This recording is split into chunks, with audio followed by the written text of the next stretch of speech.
Vaayirasiin koronaa akka addunyaatti tatamsa'inni isaa daran hammaachaa dhufuun yaaddoo guddaa biyyootaan addunyaa ta'eera. Hubannoon dhukkubichaaf immoo ergaan dhaabbata fayyaa addunyaa irraa kennamtee fi hubannoon ogeeyyoota fayyaa miidiyaan dabru dhaga'uun hojiirra oolchuu dhabuun immoo tatamsa'in dhibichaa fi karaa saaqeera. Dhukkubi hamaan kun sababa baay'achuu lakkoofsi uummatichaa fi daguu akkasuma jijjiirama mala dhufuu dhabuutiin namootni guyyaa guyyaatti dhukkubichaan qabaman dabaluu jira. Mooyyaleetti imaluun OBN tatamsa'in dhibichaa maal akka fakkaatu kaameraa isaatiin ilaalaa ture. Mooyyal keessatti lakkoofsi namoota COVID-19 qabamanii yeroo ammaan tanaa akka malee dabaluu jira. Uummati agammaatti immoo xiyyeeffannoon inni dhukkuba kanaaf kennuu jiru yookaan immoo seeseffannaaf dagannaan jijjiirama amala dhufuu dhabuun immoo akka mul'atu nuus taajjabneera. Namootni achitti arginee dubbifnes tatamsa'in vaayirasichaa fi sababii namummaa waan ta'eef uf dagannaa dhiifnee waan ogeessi fayyaa dabarsu dhaga'uutu falaa jedhan. Namni mooyyale keessumatti ka garii amantii waan kan irratti hin qabu.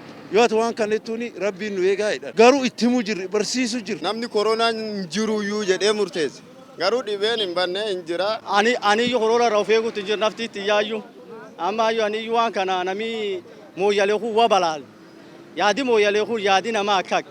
Namni mooyyale guddatee wanni inni jedhu koronaan hin jiru roja jiraate mooyyal namaa kee jira maaf hin jeefne. Namni of eeguutti hin jiru nama akkuma durii haasutti manillee waan kan dhaga'uutti hin jiru waan jedhanii kan dhaga'u qaba maksi kan hidhatee namu walii galee akka ogeessi ittiin kana fudhatee yaa'u qaba waan jedhaas. Bakka bu'aan itti gaafatamaa wajjira dhimmoota kominikeeshinii aanaa mooyyalee Abiraanuu Goonaa uummataa fi hubannoo miidiyaa fi miidiyaan kennamaa jiraatanis magaalattiin daangaa naannoo lama jidduu jiraachuun yaaddoo nutti ta'eeraa jedhan.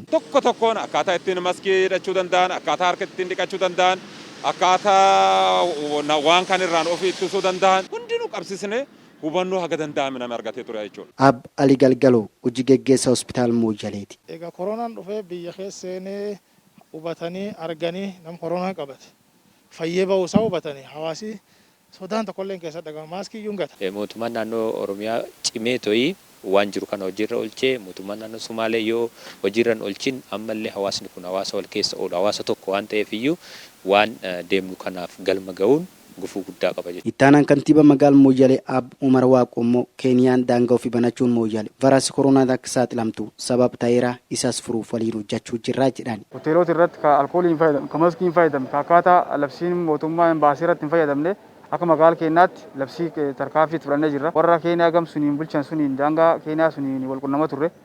Ammas koree keenya kajaarre kana koree isaaniillee waluma ijaaruu qindoomne hojii kana daangaa kummaticha kanarratti ittisa dhibee kanarratti hojjechuuf qophaa'ummaa gaarii qabna.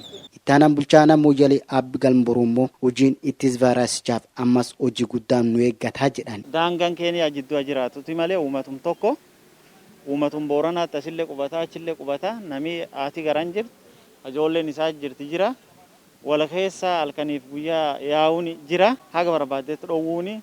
Baay'ee nama rakkisa. Guyyaa guyyaan hubannoon kennamtullee labsiin adda addaa inni jiruuf qaama mootummaa adda addaallee taasifamtullee namni ammoo maksii uffachuu dhabuun fuula tokkotti akkuma isin argitan kan hin mul'ata. Wanni hojjetamuu qabu gama keenna wanni guddaan nu hojjechuu jirru daangaa akka namni takka raalii nuti milishaa fi raayyaattis biyyaallee itti qindeessinee hojjechaa turri jira. Keeniyaa garan hin takka hariyoon taasisin taate riskiin dhufammoo kan caalaa jechuudha. Aggabaas kan walitti funaannaneet Mooyyaleet nam 100 hiikutti vaayirasii koronaan qabaman isaan keessaa harki 75 ol dargaggeessa ta'u ragaa wajjira eegumsa fayyaa irraa argan hin mirkaneessa. Haa taatuti dhukkubichaan nam guddaatti lubbuun harkaa deebitee jedhama gabaas qindaaf kiyya bulee Booraan Mooyyaleerraa.